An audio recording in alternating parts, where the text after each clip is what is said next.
What kind of culture are you creating at Winsome? Yeah. So I have a unique experience in Hmm. that my my education was in philosophy. Oh And so wow. I actually didn't study marketing or anything that was like technically related to what my career has been. So I'm very interested in kind of the way people think and the way Hmm. people develop thought. And I think it's very rare that people develop systems of thinking or even skills from instruction. I think instruction is very rarely the way that people actually develop. Oh, I I think like more that. often it's context, right? More often it's having an environment which is rich in opportunity to observe, opportunity to have their skills develop, to experiment, to fail, to grow, to have the scaffolding, and the Mm. support that they need to self-develop. So that's really the environment that I've sought to create at Winsome. And so that, you know, we often think culture is about like these values that we create, and we're going to be people of integrity, and we're going to be bold, and we're going to be all of these things, when in reality, culture is just people, Mm. right? So every person that you add to your community shifts the culture, impacts the culture. And so I think the most important thing that I've done as a leader is select the right people, then create an environment. So I've selected people who are already passionate about growth, and then create an environment in which they have permission to grow. Ooh, I like that. What do you think happens when we're kind of inundated with instruction? Do you think it shuts off creativity? Do you think it doesn't allow us to be our authentic selves? I think it creates a binary definition of success. Hmm.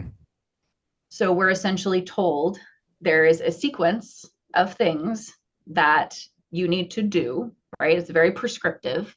And Yeah. if you do A, B, you will get C, then you will be successful and you can move up to the next level in this company, and you can move up to the next, rung of the income ladder or what have you. That's the opposite of innovation. It's the opposite Yeah. of creativity. It's the opposite of self-actualization. And I think we've seen the result of that system in the fact that nobody has job loyalty anymore. Yeah. Nobody likes their job. Why do we want 3-day work weeks and 6-hour work days? Nobody's happy. Nobody likes work anymore. Nobody wants to go to work. Nobody's invested in it, which is a shame, because isn't that the place that we're supposed to be growing, Hmm. right? In Yeah. some kind of skill that makes us useful, and isn't usefulness, utility, a source of joy. Oh, wonderful, wonderful. Yeah, I like how you mentioned a growth mindset. I think of Carol Dweck's book, The Power of Yet, right? When you bring yet into language, there's kind of this expansiveness, right? This kind of feeling of opportunity and cohesion and creativity. And so that's what you're really looking for in in your culture and how you select your people. Very much so. And Mm. I think, yeah, Carol Dweck was very, when I had kids, I read a lot of her because Yeah, I right. think her idea about the formation of thought and self is very powerful. So I like that. Yeah, yeah. I mean, uh it really is. And the fixed mindset of like, I can't do that, or I'm not I won't be able to do it, how that kind of shuts down our self-actualization and the growth mindset of just the belief of anything is possible through connection and effort is pretty transformative. I love how you're bringing that to your mission, right? And to your company. It's really fantastic. You tell me a little bit about how you use AI with your clients. You identify as an AI consultant. We're in this age of transformation with artificial intelligence and human intelligence. Say a little bit Sure. about your AI consulting. Yeah, so I accidentally became very involved in AI. Mm. I back when I was a journalist, I was asked to be a part of to consult on a team out of Japan that was developing a large language models. This was over 15 years ago.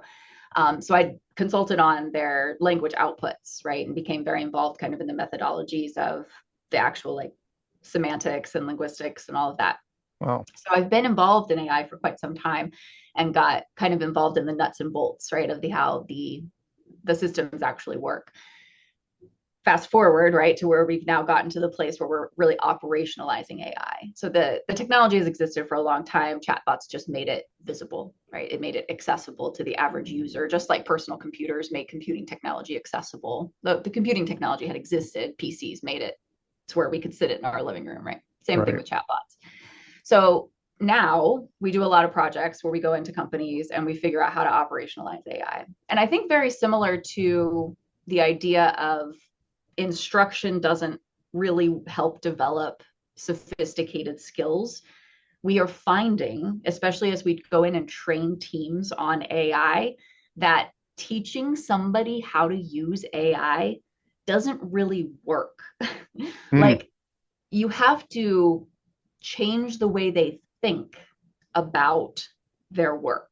And what we have interesting. found is that often when we start to peel back the layers of, okay, wait, let's get a little more atomic about projects, let's say, okay, as an illustration, let's get atomic. Let's boil down how a project functions to its, simplest components, break it down in sequence, all of these things, right? And we're not talking agile and waterfall and all, like, don't put all the pretty things on it. Let's just become as simple as possible and analyze how things happen, right? Because you can't operationalize AI if you don't have code that you can write in a, sequence and order and algorithmic logic and all of that. Mm, And we're finding people, even at management, even at leadership, even at executive level, can't do it. Like, interesting. they're incapable of analyzing their work in a way that's going to allow them to operationalize AI. And so we have found often that the response to us coming in these consulting engagements is simply rejection. Like, Wow.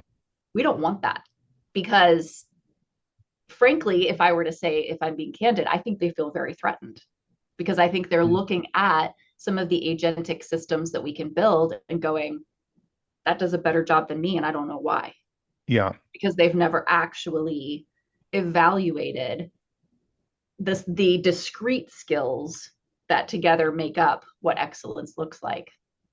Yeah. Yeah. I mean, it is a kind of an interesting existential theme, right? And in the fear of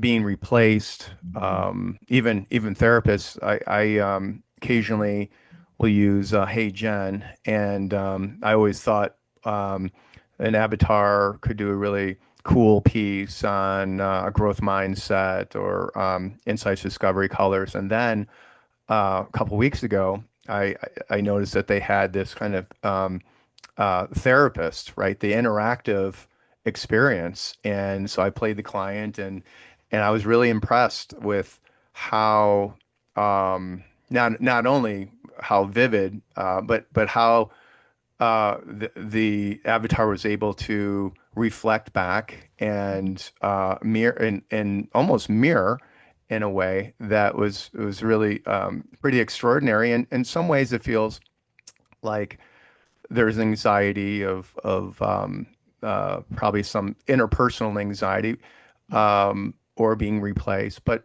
there's also opportunity for could therapists could human intelligence use kind of a therapist assistant that could help track information, memories, things that we tend to lose when we're seeing a number of clients in a week. So yeah, that kind of interaction, AI, and that kind of I think that speaks to maybe like some of the clients where it's like maybe the brain just is not kind of set up that way to really understand or want to understand how the tools can be helpful and not threatening.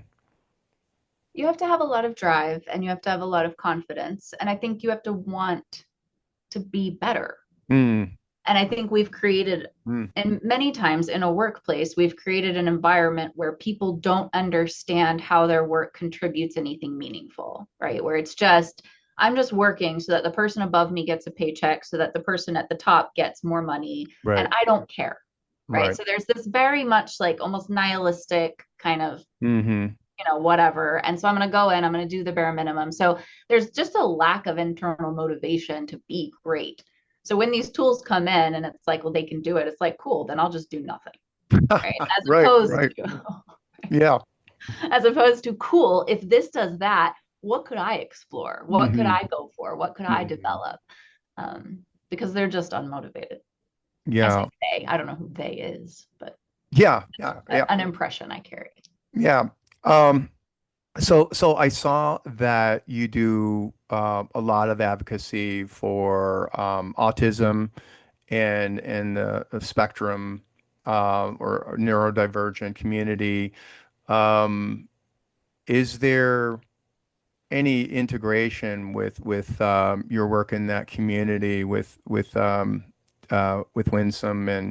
and your work with your clients and Yeah, very much so. So we mm, have almost exclusively, so we do work a lot in the, any products or services that are being developed for the neurodivergent or and specifically the autistic community. mm, I have an autistic son. I'm very passionate about the value that neurodivergent individuals bring, sure. especially to workplaces. And I think that there's an immense opportunity. I think they bring a lot more value than they do bring, challenges. And I think Mm, that workplaces can become a lot more sensitive and open. And when we look at some of the emerging technologies like artificial intelligence, the operationalization of artificial intelligence, all of that, people who have neurodivergent mindsets and ways of thinking often are better at using, leveraging, and developing those kind of technologies. And so I think we miss a lot when we create cultures that can't accommodate people who perhaps have certain sensory sensitivities or social, nuanced mm, social interactive capabilities and things like that. right, right. So yeah, so we've got a ton of advocacy around, let's get better at hiring people on the spectrum. Let's get better at training them. Let's get better at integrating them, creating environments where they're comfortable, where they feel loved and accepted. And then I do personally almost all of my pro bono work. I do about 50% of my work is pro bono, and it's for goods and